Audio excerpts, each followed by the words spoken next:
Hello बच्चों, this is me महिमा और आज मेरे साथ हम सॉल्व करेंगे वर्कशीट नंबर 5।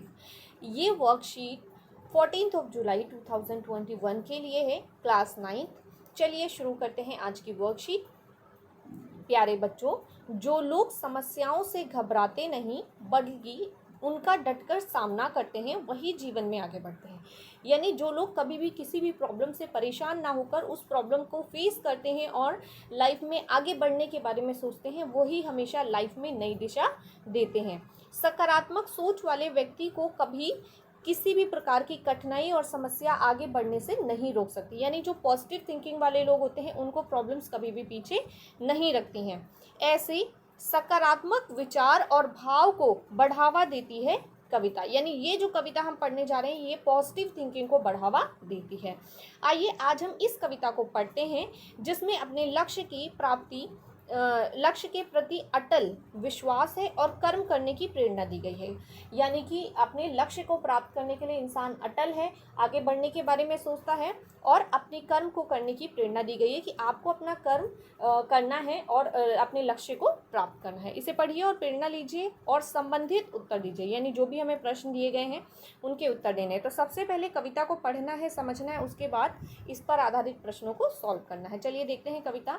हम लाश नहीं जो बह जाएं जीवन के अगम समंदर में। यानी कि हम लाश नहीं जो बह जाएं जीवन के अगम समंदर में, वह दीप नहीं जो बुझ जाएं हल्के से धूल बवंडर में। हाँ, यानी कि हम वो दीप नहीं है जो बुझ जाएं किसी भी हल्के सी धूल बवंडर में। यानी कि हम इतने कमज़ोर नहीं है कि कोई चीज़ हमें परेशान करती है या हमारी लाइफ में कुछ प्रॉब्लम्स आती हैं तो उनको देखकर हम डर जाएं और लाइफ में आगे बढ़ना छोड़ दें। हम वो नहीं हैं।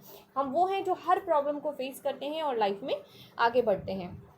हम ताकत के दृष्टांत वही जो सागर को भी मथ डाले। उसने बोला है कि हम ताकत के दृष्टांत वही, हम ताकत के वो उदाहरण हैं, हम ताकत के वो उदाहरण हैं जो सागर को भी मथ डाले। ठीक है, यानी कि सागर मतलब समुद्र। आप जानते हैं ना, समुद्र को मथना, मथना मतलब पता है ना आपको, किसी चीज़ को घुमाना जो कि पॉसिबल नहीं है। हम में विश्वास अटल इतना जो सूरज से भी टकरा ले। यानी कि हमारे अंदर इतना कॉन्फिडेंस है, इतना विश्वास है कि हम किसी भी प्रॉब्लम को फेस कर सकते हैं।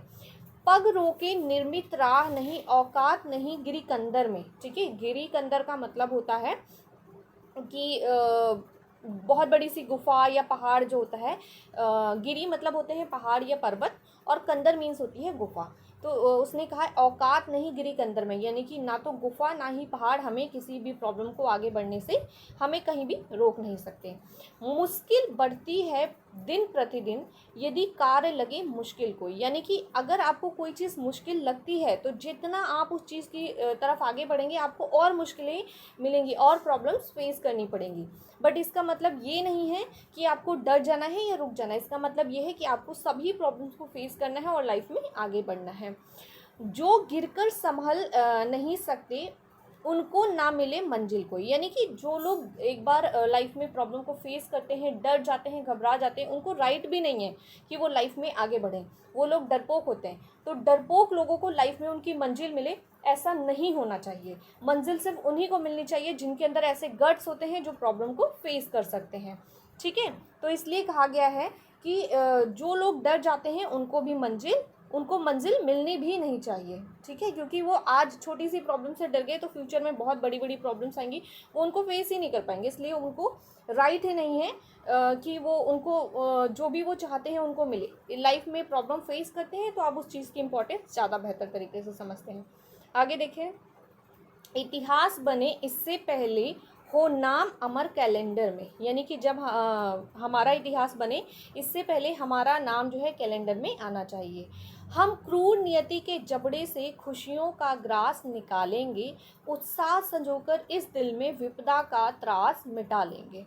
जीतेंगे मन उत्साहित है, आशा है इतनी अंदर में। यानी कि कहा गया है कि हम लाइफ की हर बड़ी से बड़ी प्रॉब्लम को फेस करेंगे और उसके बाद हम अपनी लाइफ में जो भी हमें चाहिए उसे प्राप्त करेंगे।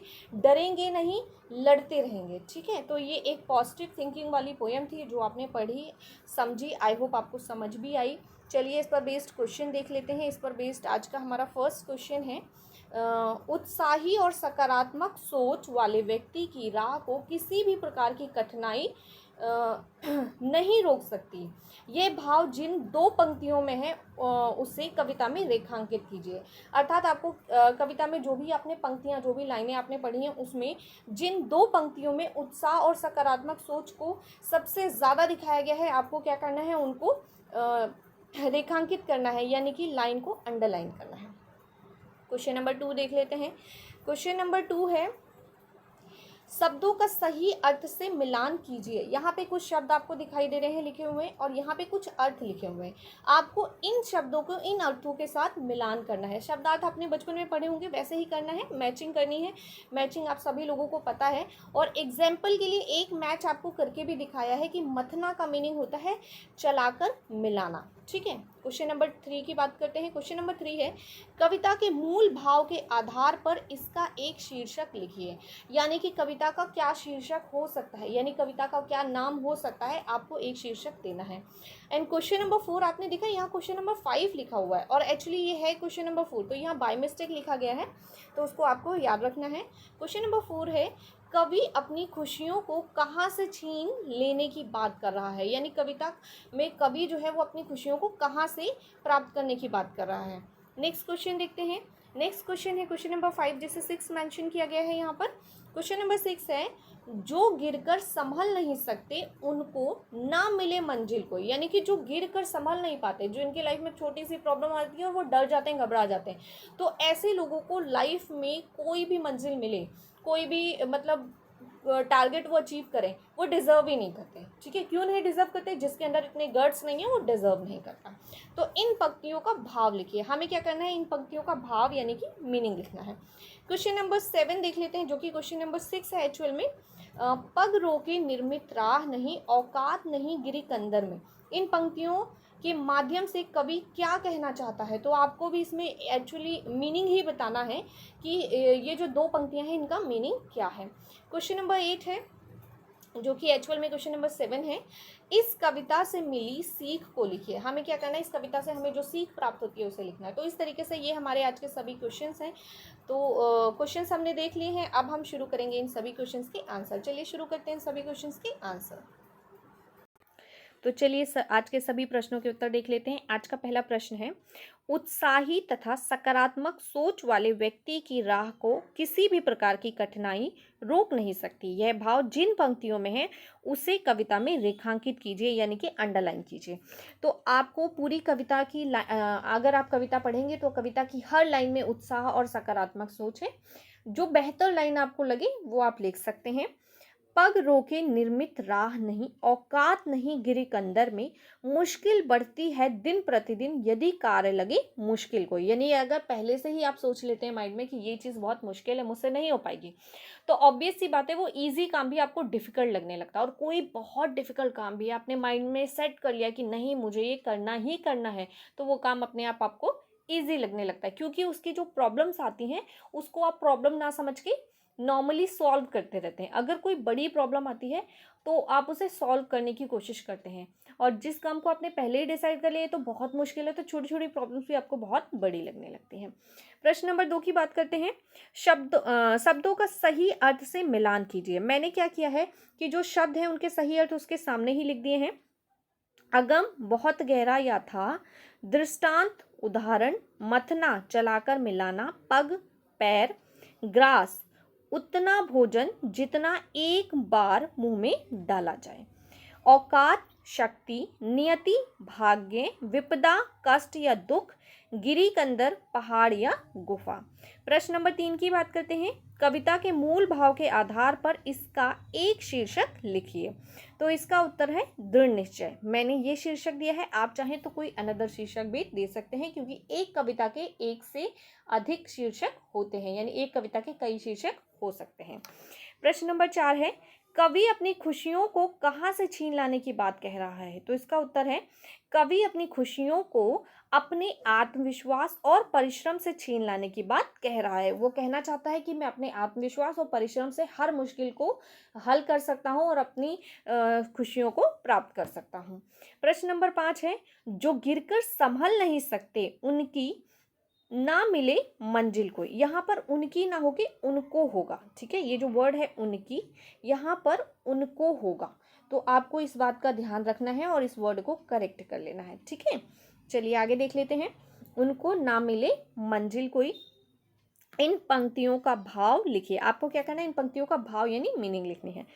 तो इन पंक्तियों का अर्थ है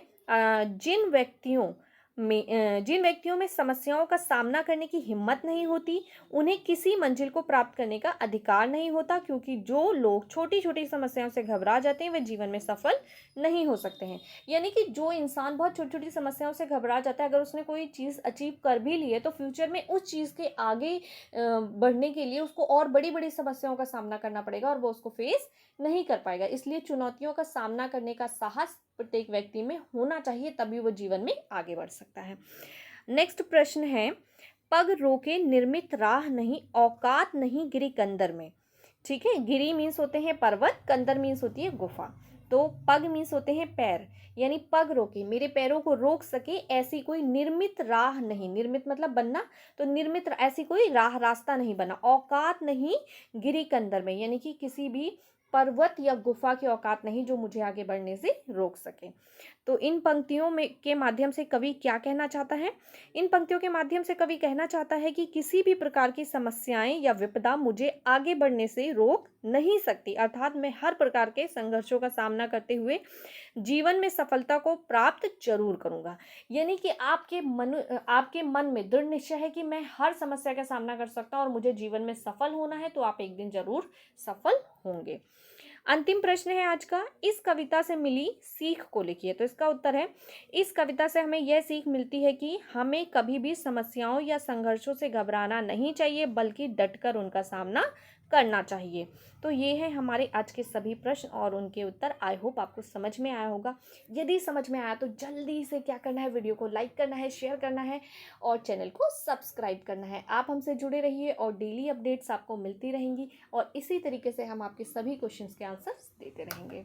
बाय बाय बच्चों, गुड लक।